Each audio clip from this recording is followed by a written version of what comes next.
নবী করিম সাল্লাল্লাহু আলাইহি সাল্লাম তার নাতি হাসান এবং হুসাইন রাদিয়াল্লাহু তাআলা আনহুমা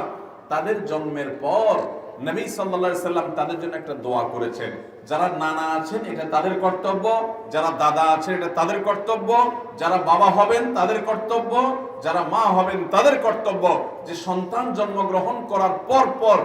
তাকে শয়তান থেকে পানা চেয়ে নেবেন। ওই যে শয়তান তাকে জন্মের সঙ্গে সঙ্গে লেগে যায় এবং খোঁচাখোঁচি শুরু করে, তাকে ধ্বংস করা, তাকে জাহান্নামুখী করা, তাকে বিপদগামী করা, বিভ্রান্ত করা, তাকে ফাসিক বানানো, ফাজের বানানো, খারাপ মানুষ বানানো, এটা শয়তানের বড় মিশন হয়ে যায়। শয়তানের একাধিক সদস্য